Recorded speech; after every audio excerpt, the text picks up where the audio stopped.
Did you know that 3 hidden forces are silently eroding your financial future in 2026? It's not just your spending habits. A certified financial planner, Hanna Horvath, recently highlighted on LinkedIn that most of us completely miss the biggest culprits. She argues that blaming personal choices is only one piece of the puzzle. There are structural forces at play, often invisible, that push even smart, disciplined people off track. We're talking about shifts that make saving harder, investing riskier, and your hard-earned money less powerful. What are these 3 forces, and what can you actually do about them to protect your money this year? Let's dive into the math. Alright, let's be real. If you've ever felt like you're doing everything right with your money, you're budgeting, you're trying to save, maybe you're even dabbling in investing, but it still feels like you're treading water, you're not alone. In fact, a recent survey found that nearly 60% of Americans say they live paycheck to paycheck. That's a staggering figure, up from just 49% in 2021. And it's not just about spending habits, although those certainly play a role. Financial planning expert Hanna Horvath, a certified financial planner, recently put it perfectly on LinkedIn. Our personal financial decisions are only one piece of the puzzle. What she's highlighting is that it's simply not true that people are inherently bad with money.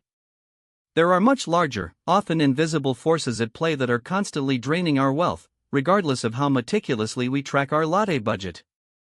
These are structural forces that shape our financial landscape, making it harder than ever to build lasting wealth for many.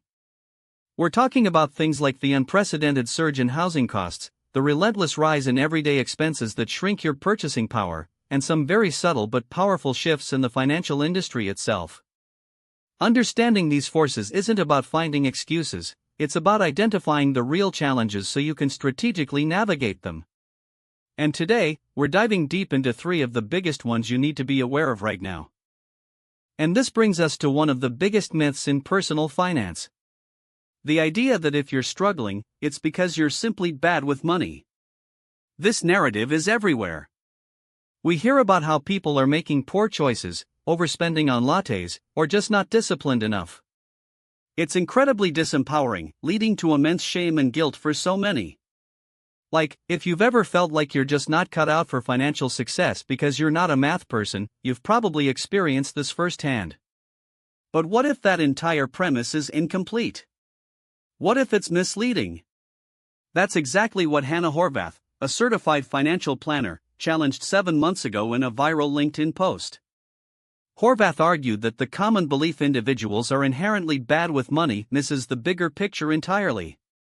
It suggests that if someone is struggling to build wealth, it must be due to their internal decision-making, their budgeting, their spending habits. But Horvath's core insight is that our internal decisions are only one piece of the puzzle. Think about it. During the 2008 global financial crisis, millions of people, regardless of their personal financial habits, faced housing market collapses and job losses. Was that purely due to individual spending? Unlikely. The lesson here is that while personal choices certainly matter, they aren't the only factors at play. This singular focus on individual shortcomings completely overshadows the deeper, more systemic influences that can subtly, yet powerfully, shape our financial reality. So, if it's not just our individual choices, what else is going on? Well, Horvath then went on to outline what she calls the 3 forces at play. This is where Hanna Horvath, a certified financial planner with a decade of experience in financial journalism, really shakes things up. In a Q&A with Dana Miranda published on May 4, 2026, Horvath introduced her concept of 3 forces shaping our financial lives. She argues that personal financial decisions aren't isolated acts of will. Instead, they're driven by these 3 interconnected forces: internal, social, and structural. Think of it like this. Imagine you're trying to save for a down payment.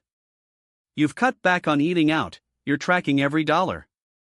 That's your internal decision-making at work. But then your friends are all buying new homes, talking about their interest rates, and suddenly you feel this immense pressure to keep up, even if it means stretching your budget. That's a social force. And then, interest rates spike to 7.5% in a single year, making your monthly payments thousands higher than you planned, completely outside your control. That's a structural force. Horvath emphasizes that our internal decision-making, while important, is only one piece of the puzzle. The critical shift here is moving beyond the individual blame game and recognizing that broader, often invisible, forces are at play. Understanding these forces is key to better financial outcomes, not just trying harder.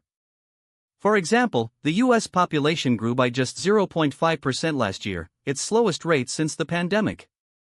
This isn't about individual spending habits, it's a massive demographic shift with huge economic ripple effects we'll all feel. The lesson here is that our financial health is deeply tied to larger systems, and ignoring them means we're only ever fighting half the battle. And that brings us to force number 1. The overlooked giant structural forces. And the first of these, and the one Hanna Horvath really emphasizes as the overlooked giant, is structural forces. This isn't about your latte habit, it's about the very economic and societal environment you're operating within. Think about things like income inequality, the accessibility, or lack thereof, of affordable education, or even geographical access to well-paying jobs. Horvath points out that a person's internal decision-making is only one piece of the puzzle when these larger forces are at play.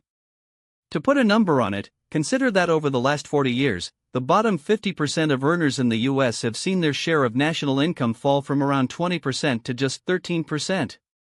Meanwhile, the top 1% increased their share from 12% to over 21%. This massive shift isn't a collection of individual bad money decisions, it's a systemic change that inherently makes accumulating wealth harder for some, and easier for others. A report published by the Economic Policy Institute on February 10, 2023, highlighted that worker productivity has risen by 64.7% since 1979, but real hourly compensation for the vast majority of workers has increased by only 17.3%. The lesson here is that even with increased effort, the system itself can limit financial gains.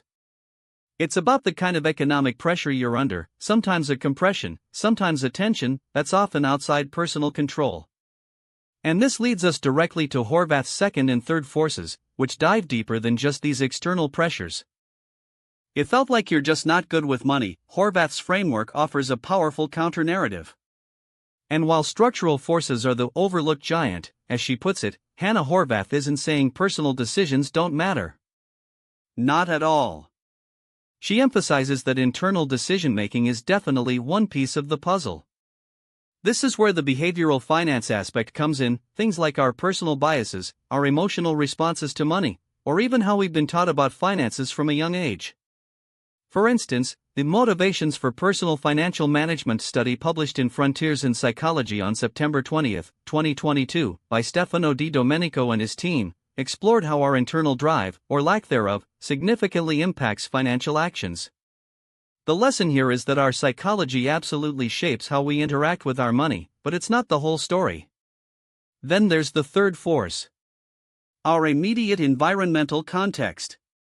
This isn't the macro-level structural stuff, but the more localized factors around us. Think about your community, your peer group, or your direct access to financial resources. Maybe it's the lack of affordable financial planning services in your area, or the social pressures to keep up with friends who have a different spending habit.